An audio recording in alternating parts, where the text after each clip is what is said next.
It's round 5 of the governor versus government battle that has been playing out in the state. Today's attack came courtesy Governor Arif Mohammed Khan, who was in full form at an event in Kochi.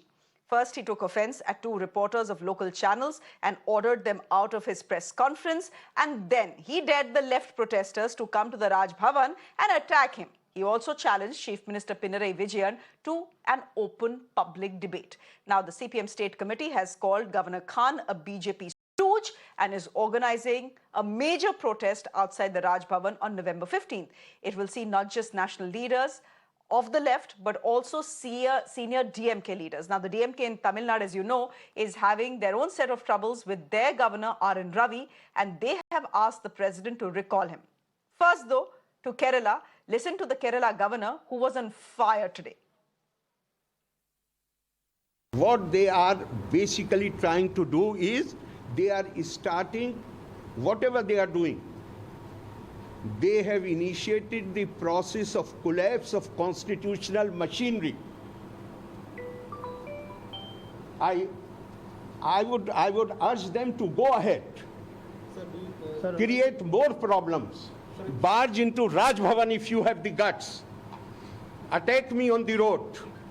Don't tell me who are you. I know who you are. The CM says he does not know who I am. I know who he is.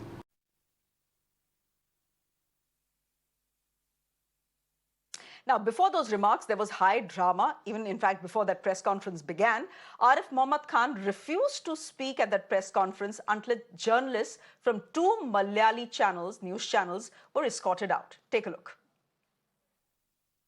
I won't talk to anybody from Kerala. If any camera is there, I will walk away. I hope there is no Kerala here.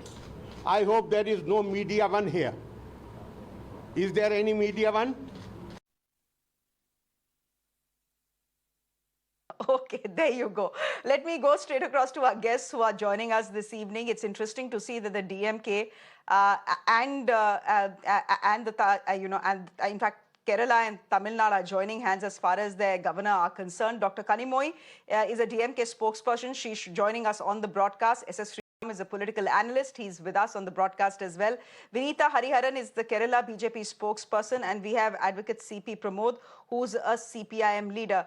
Advocate Pramod, let me come to you first. There is an open challenge by the governor to your state government. They're saying, why protest? He's saying, why protest on the roads?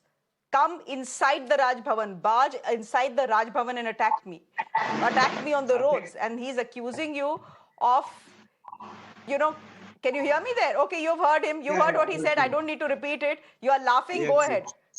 Go ahead. Respond to what the governor has said.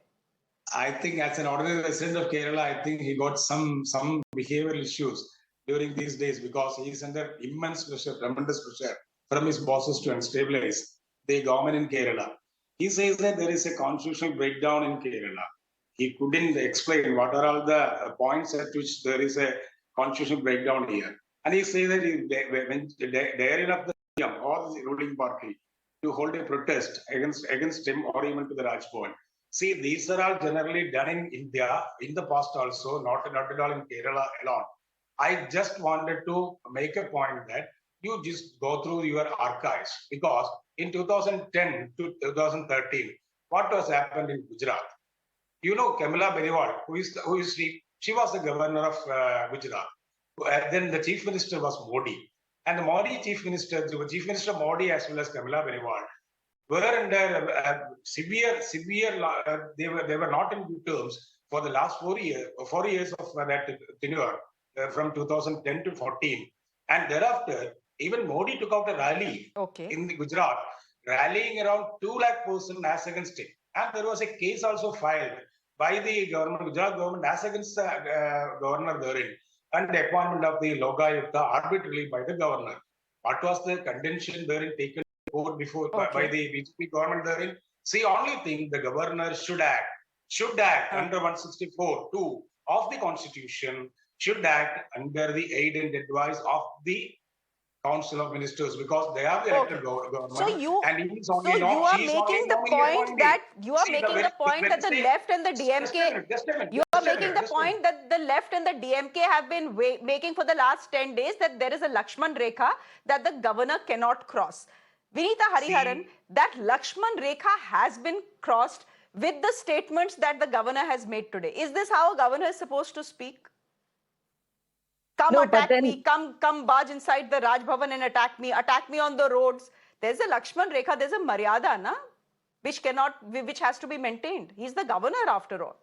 Yeah, so I think this is a reciprocal Lakshman Rekha, which was breached initially by the finance minister, who said that, who pointed fingers at the governor, saying that he hails from UP, so he doesn't understand the education system of Kerala. He was the one who provoked the governor to such an extent that he had to react in public today. And I think he was speaking on his own, and he was speaking for himself, and he was speaking on behalf of the post of the governor, which the state has failed to respect till now. So I think he was very well in his right to speak as he spoke today. And I think there was nothing wrong in what he spoke today. And because the government is threatening to hold a rally against him, hold a protest against him, he said, I'm ready. You attack me. I'm ready for any kind of attack. So I think he was very well in his right to speak the way he spoke. Then quickly tell me, where is the constitutional collapse in Kerala? He's saying the foundation has been laid for a constitutional collapse in Kerala. Where is the constitution collapsing in Kerala? A bit of a stretch, right? It's an absolute collapse, and the verge of a collapse, Shreya. I would say that when you see the appointment of the vice chancellors, the way it was done in a manner that was so not at all above board, that was one. And the second is the bills that they're talking about. One is the Lokayukta, and the other one is the reducing the powers of the governor as a chancellor. So I think these two bills is what he has stopped, and all other bills he has passed. And apart from that, it's about the entire the way in which the state is being run by the CPIM government. They have to have. I keep repeating this point of having a look and review of their budgets in place. Look at their house, set their house in order before pointing fingers at constitutional authorities like the governor. So I would say that is the homework that the state government has to do, and set its act right first and govern the state properly. Give the citizens a fair run for the taxpayers' money. Mr. Pramod, the left in Kerala has accused the governor of multiple things, including sitting on important bills and having a head-on collision with him as far as the appointment of vice chancellors, etc. is concerned. He's the governor. He's not supposed to be a rubber stamp. He's supposed to act, under the aid and counsel of the chief minister. I get it, but he can't be a rubber stamp. If he feels something is wrong, something is wrong.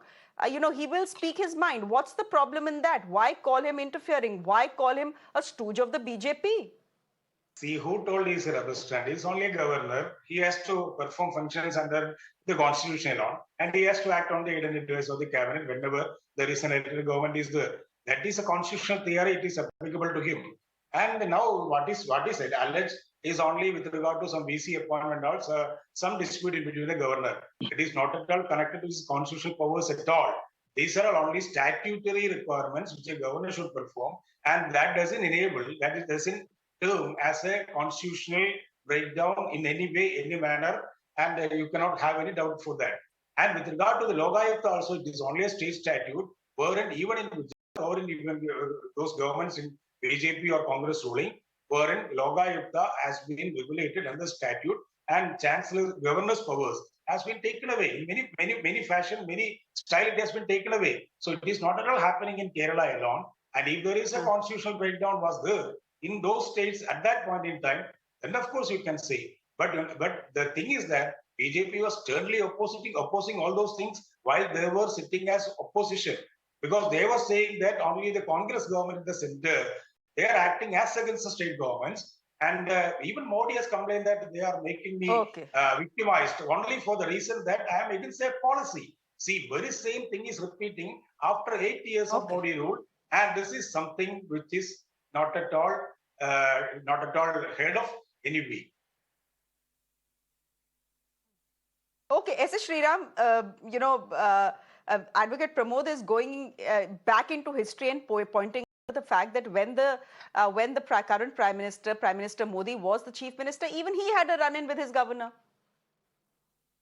See, I guess So if the governor, DMK or the left has a problem, what's the problem? no, I guess the governor today is probably the punching bag in all the opposition ruled states. I think expecting governor to be a rubber stamp is the fact that these people expect him to be, or they at least define that. I mean, governors who are actual participating in every state is what is wrong in governors participating, or as you rightly said, what is wrong in pointing out where he thinks he adds value to for the betterment of the state.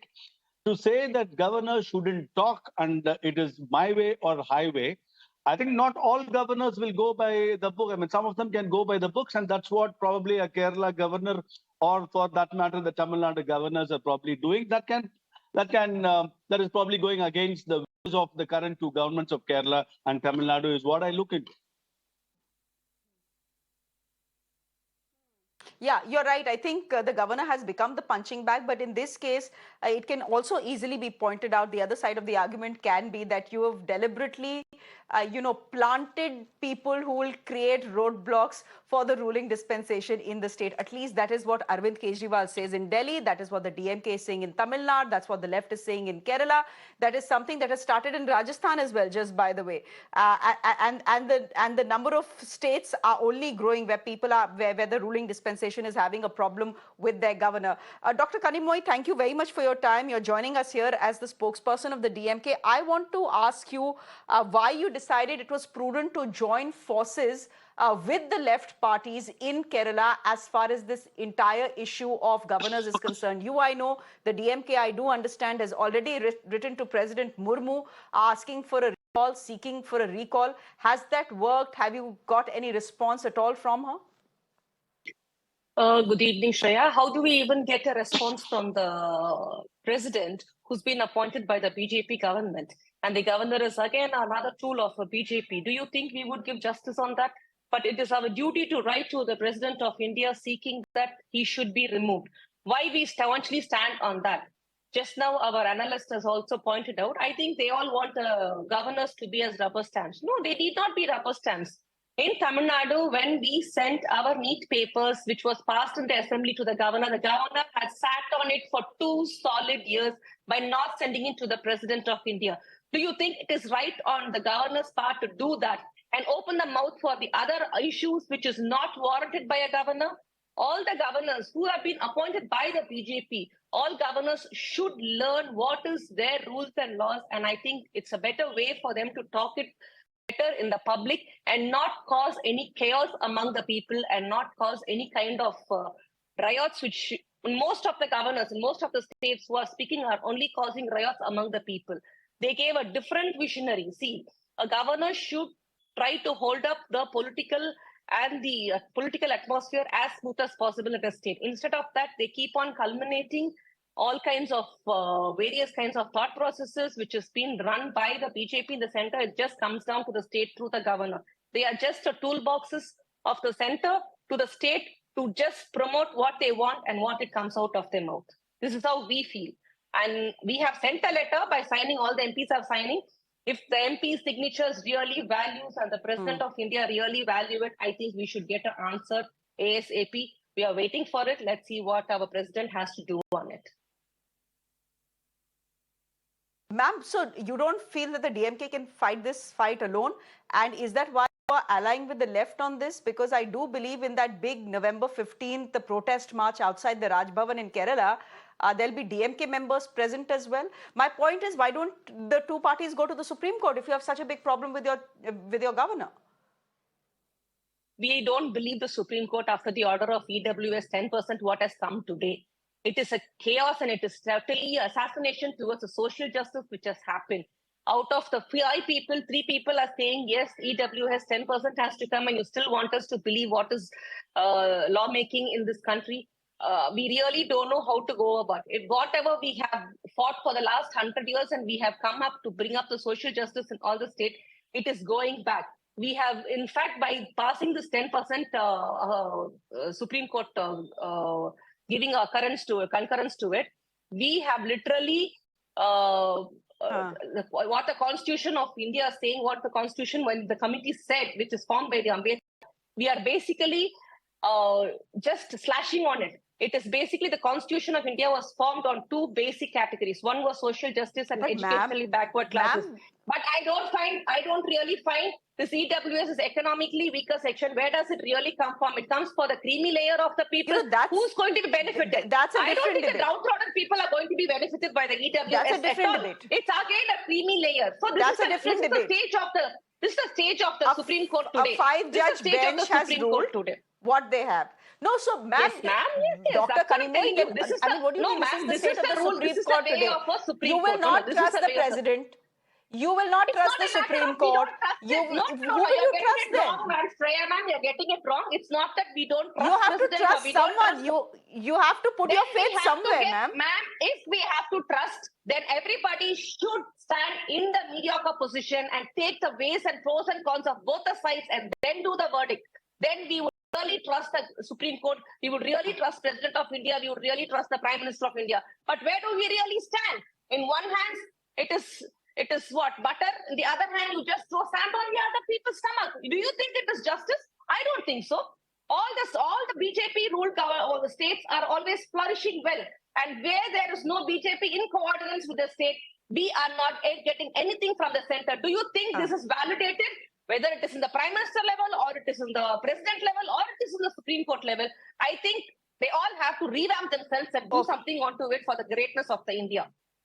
Vineeta Hariharan, as spokesperson of the BJP on this panel, the accusation is direct and clear, and I will not go into the EWS matter that the Supreme Court has ruled today, essentially upholding the centre's law giving 10% quota to economically weaker sections. It was a 3-2 judgment, and the Supreme Court in its wisdom has decided that it does not violate the Constitution of India. So that's another debate. It will happen at 10 p.m. this evening. I'm not going to get into that. But Vineeta Hariharan, there is anger that in non-BJP ruled states, you're deliberately appointing troublemakers who will keep needling the government, the present-day government in the state, on almost every issue. This almost seems to be like the Jagdeep Dhankar, model of governors, as it were, that appoint problematic people who will keep creating a ruckus, or at least that's the impression I get after speaking to the DMK spokesperson and the left spokesperson. No, I absolutely disagree with this point that we are deliberately putting governors who are, standing against the ruling government. It's the clap is with both hands. So if the state government does not cooperate with the governor, then the governor has to retaliate. If you see in the past, if you take the example of Kerala itself, the governor has been absolutely sympathetic and in sync with the government in all these years. Even during COVID, he was very supportive and appreciative of the Kerala government's efforts in the first phase. But when the Kerala government steps out of its shoes and when it starts behaving like an oligarchy, or like the way the governor, in governor's words itself, as an oligarchy, or as I said in your debate earlier, as a corporate house run by the party, that's when the governor has to step in his right. It is the governor's role to steer the state government in the right direction when it goes wrong. So that's the role that the governor has been playing, and he's absolutely right in whatever verdict he has given in both the cases, even if it's the Lokayukta or even if it's the case of the vice chancellor, which even the Supreme Court, which now the DMK spokesperson says is hand in glove with the government. We have nothing to say about that if you don't trust any constitutional authority. So you have to accept that the national government is run by the BJP. The BJP is the largest ruling party of India, and BJP runs the government. So you cannot distinguish between BJP and the national government and say the governor is appointed by the BJP. How ridiculous a statement is that? No, but who else is the governor appointed by? Obviously, it's appointed by the BJP. All right, I understand you're making a difference, but in the case of the BJP, is there really difference? Also, Mr. Sriram, I want to come in here and ask you, there is a time limit to which a governor can sit on a bill, because the complaint both from Kerala and Tamil Nadu is that the governors in their respective states have been sitting on important bills forever. Now, the governor may or may not agree with the contents of the bill, but fact is, you and I both have read in history lessons. By the end of it, the governor doesn't have a choice. The Supreme Court has said as much. The Supreme Court has also once got very angry with governors sitting on bills. As far as the bills are concerned, there are governors, at least in Tamil Nadu, as has given his views and have sent back bills. I mean, when you send a bill back, you are upset, you are touchy. When he takes time to revert on the bill, you say he is delaying unduly. I mean, take a position, give that bill the governor is due, and he is very much within the constitution as far as what he can exercise and how much time that he can take. With regards to your governor being appointed with whims and fancies, not at all. At least in the NDA government, it is no more a perk for loyalty that you had shown for years together, unlike the previous governments, where every governor is well thought of, the person who's been positioned in every state. Be happy that the governors are proactive and they are not warming up the benches. I think it only needs a political maturity for both of them to handhold and for to develop the state in which the governor is. To take an egoistic position on some of his observations, I mean, I only look at it as a politicking than otherwise it is. And you try to pass the buck on NDA. Jagan Reddy has no problems. Biju Janata Dal, Mr. Biju Patnaik or Naveen Patnaik has no problems. So there are people who want to create a problem, to show it as a problem. You can't handle them either. Mr. Pramod, I'll let you have the last word, since the story we are tracking is coming from Kerala. All right, have your dharnas, etc., that you are having on November 15th. But don't blame the governor for everything. There has to be a certain political maturity. You need to know how to handle the governor. And every governor says, every governor is well thought out. People are not just placed as governors in any state. My question to you as I end is, you have a problem, right, with your governor. You feel he should be recalled. Why not go to the Supreme Court? Now, the DMK spokesperson has said on this panel that she doesn't, the DMK has little faith in the Supreme Court, little faith in the president. What about the left parties? Why aren't you going to the Supreme Court to say these are the roadblocks that our governor has created, and therefore these are the points based on which we want him to be recalled? See, if governor is making any written note or written order as against the government, definitely we will go to the Supreme Court. Now he's only been to the media persons and spraying all the filth upon the Kerala polity every day. So that cannot be questioned before a court. But one thing, from 1974 Shamsher Singh case onwards, there are a number of cases which has been decided by the Supreme Court speaking about the powers of the governor.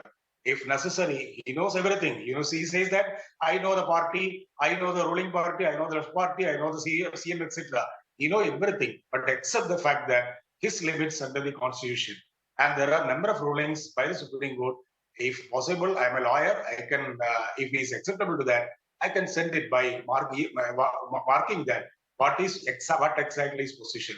And even I will venture to send him the constitutional debates that has been there in the place, in the records from 1948 to 49, wherein innumerable discussions were there as regard to a colonial hangover of the governors acting in tune with the colonial past in the independent country, independent India also. See, this exactly is happening. This exactly has been done by the Congress ministry before. Now BJP is also toeing in their line.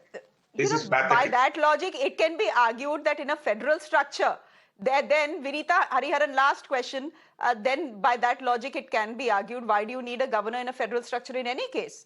After all, the people of the state elect a state government. Where is the need for a governor who is appointed by the center? Just as I mentioned just now, the governor's role is to correct the state government when it goes wrong. It's to steer the government in the right direction. So I think the governor's role is more of a, as a mentor, as an advisor, and also to guide the state and to correct the wrongdoings of a particular state government. So you definitely need an overseer. Why do we need a president of India? So it's like saying that, it's equivalent to saying that. So the constitution has its structure and we need to respect that.